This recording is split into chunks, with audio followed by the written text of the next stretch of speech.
नमस्कार दोस्तों। Study acute PCS channel पे आपका स्वागत है।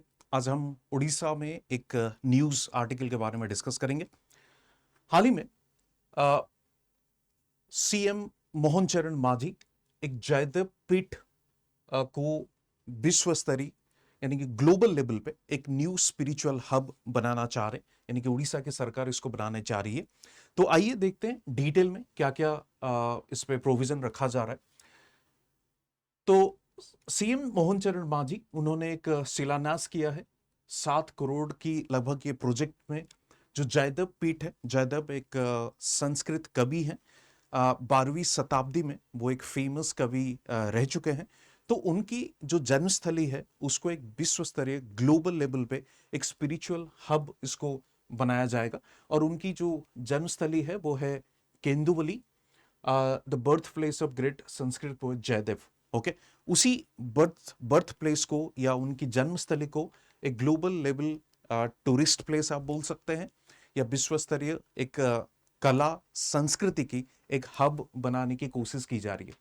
तो यहाँ पे खास करके सरकार के तरफ से इस प्रोजेक्ट को लॉन्च किया गया है। तो वहाँ पे क्या देखने को मिलेगी, जैसे बगीचे देखने को मिलेगी, वैरायटीज ऑफ फ्लावर्स, उसकी बगीचे देखने को मिलेगी। उसके साथ साथ 10 ऐसी तालाब भी बनाई जाएगी, कमल की तालाब बनाई जाएगी। उसके साथ साथ पूरी ग्रीनरी के साथ इस कैंपस को एक नई अवतार दिया जाएगा, सो दैट ज़्यादा से ज़्यादा टूरिस्ट यहाँ आ पाए। उसके साथ साथ आप देखेंगे और भी कई सारे इनिशिएटिव है। जैसे आप बोल सकते हैं वहाँ पे खास करके एक एंट्रेंस गेट बनाई जाएगी, और उसके साथ साथ 10 अवतार प्लाजा करके एक जगह बनाया जाएगा। जैसे मैंने बताया कि तालाब भी बनाई जाएगी। तो ये पूरी की पूरी एक नई चीज, या आप ये बोल सकते हो नई सूरत देने की कोशिश की जा रही है। जो अभी तक एक निग्लेक्टेड की तरह रह रहे थे, या जो जगह अभी तक सरकार के नज़र में कहीं ना कहीं छुपा हुआ था, उसको एक टूरिस्ट हब बनाने की कोशिश की जा रही है। सबसे बेस्ट पार्ट यह है कि ये राजधानी से सिर्फ 35 किलोमीटर दूरी पे है, जो कि कम्युनिकेशन के लिए कोई भी समस्या नहीं होगी, क्योंकि कैपिटल सिटी में अपनी एयरपोर्ट है। उसके साथ साथ डायरेक्ट रोड कनेक्टिविटी के साथ साथ टूरिस्ट वहां पे भी पहुंच सकते हैं। बेस्ट पार्ट यह है कि उड़ीसा या उड़िया अस्मिता को लेके जिस तरह से सरकार की ये चेष्टा रही है, यानी कि पूरी की पूरी अपनी संस्कृति कला को फिर से एक बार विश्व स्तर पे दिखाया जाए, तो ये एक प्रयास बिल्कुल आप बोल सकते हैं इट्स ए वेलकमिंग स्टेप।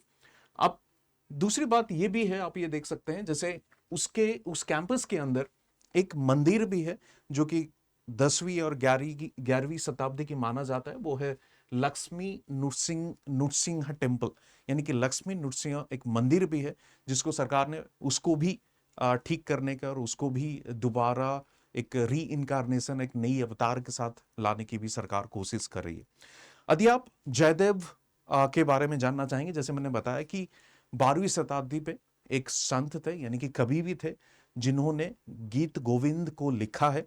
और ये गीत गोविंद खास करके जो हमारी स्पिरिचुअल और आप बोल सकते थीम रही है, कृष्ण कृष्ण लीला, और आप ये बोल सकते हैं कि राधा और कृष्ण की जो प्रेम गाथा है, उसको इसमें स्थान दिया गया था।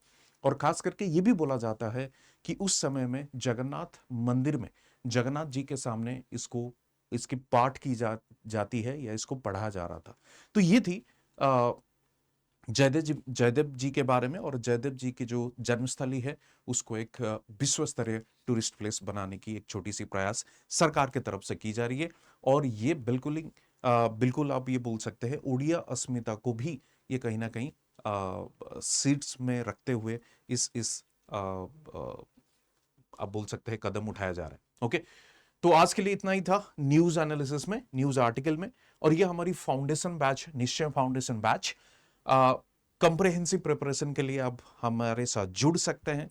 आपकी ऑनलाइन क्लासेस रहेगी, लेक्चर्स रहेगी, मेंटरशिप सपोर्ट रहेगी, जो फैकल्टीज पढ़ा रहे हैं उनके द्वारा आपको पढ़वाया जाएगा। और डिस्काउंट के लिए आप कोड यूज कर सकते हैं जेन लाइव। उसके साथ साथ हमारे एक परिपूर्णा बैच भी है, जो इंग्लिश और उड़िया बाइलिंगुअल पढ़ाया जाता है। ये आपकी इंग्लिश और हिंदी के बैच। उसी के साथ साथ हमारी टेस्ट सीरीज भी है, जो आप ज्वाइन कर सकते हैं। और ये मेरी टेलीग्राम चैनल है, आप मेरे साथ जुड़ भी सकते हैं। आपकी कोई भी समस्या हो, डाउट हो, आप मुझे पूछ सकते हैं। फेसबुक एंड इंस्टा में भी मुझे आप कनेक्ट कर सकते हैं, so that to clear your doubts. Thank you very much. See you soon in another episode. Like, share, and subscribe to our channel. Thank you.